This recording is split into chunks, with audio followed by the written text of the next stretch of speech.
Hey, how's it going? And today we are taking a look at the multiplayer life cycle of a game and how to create a very basic one.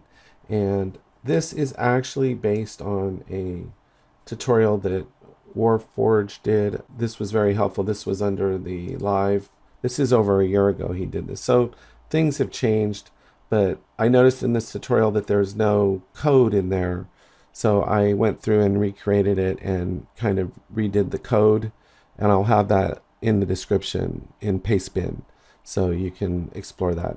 I thought this might be difficult for beginners to follow because I don't see the code in there. Anywho, we're in here right now, and I'm a little bit ahead of you. I've already created a verse device, and I have the code in here right now. So this is actually a class. So this top part is a class, and then this is the verse device. But rather than having a class and a separate verse device, I just put it all in one file so I didn't have to mess with two files. So, and I'm not going to walk through necessarily what all this is doing because he's already done that in the tutorial. This is just the code. But here's the life cycle that he talks about, that you listen for spawned events, you create a custom player, really a custom player class is what you're creating.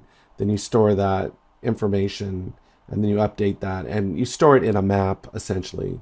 So this is all the code, and as you can see, there's no errors in here. But there were some things that I noticed that weren't really discussed in the tutorial because it was just a conceptual thing. But one of the things that I added was when we come here, we have on begin play, and in the tutorial he just has a block here, but obviously when the game starts we need to initialize the spawners. So what you have to do, and I'll show you how to do it, is you have to tag your spawners. That's the one thing you do have to do.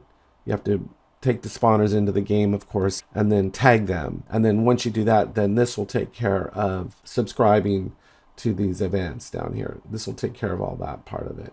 The subscriptions are done automatically, I guess you could say, when you do the initialize spawner. But what if somebody joins the game while the game's in progress? Well, for that, what I did was I just added a button that I figured the person could play if they wanted.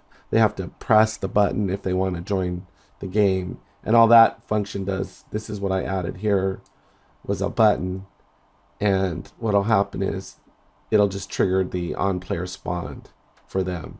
It'll subscribe to this join game right here, and that'll just make a call to on player spawn. So that would join them to the game because it would essentially initialize them. So that's the only modification I really made to it. And then he also has the pet prop spawn in randomly, but I skipped that part. I just left that out because I think he was having some issues with that. So I just left that out. So you could add that functionality very easily once you understand all this.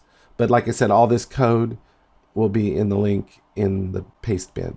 So I'll just go build verse code, and you should have that code in a verse file. And I'm just calling it multiplayer verse. And then I'll just drag this onto the scene like that.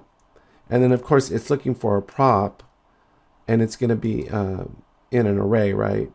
So we can add here, and I'm just going to add one. Like I think I'll search for, I think I used the doll prop. Let me see. Doll, because it's kind of, that looks kind of cool, this thing, that pink thing. And then it's looking for a button device, so what I'm going to do is get a button device here. Whoops. And drag this into the scene right there. And then I'll need to pair this to the verse device. And right now I just have two spawners in the system, but you could drag more on there. So, but I'll leave two on here, but I would select this, and then I would just come here to add and look for tag, verse tag. And if we look at the code here, we come in here and look at the code, you'll see the name of the tag is spawner. So that's what we'll pick. So just come here to edit, and you'll see where it says spawner right there. That's because we have that in the code. You just check that box. That's all you got to do. It's real easy. And then I'll do this one too. Search for add, and then just tag them. And that's what he was saying in that tutorial. It's so easy because it just automatically does everything by having it set by tags. So that's why tags are so powerful. You can go spawner. And that's all we have to do.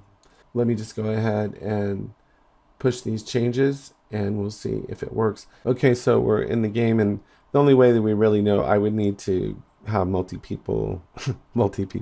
I'd have to have other people in here to test that all that additional functionality is working, but I don't see why it wouldn't.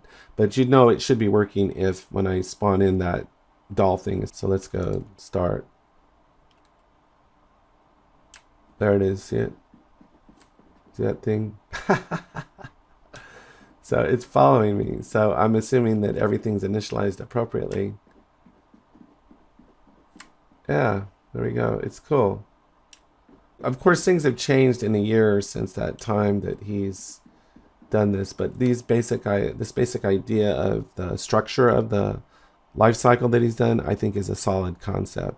And so if a player joined this game and there were other spawners, let's say, there'd just be a sign there that say, press this button to join the game. So then they could spawn in and they would get their little thingy, their little pet or whatever. So anyway, so I hope this gives you at least a good jumping off point. Take care, have a great day, and I'll talk to you next time.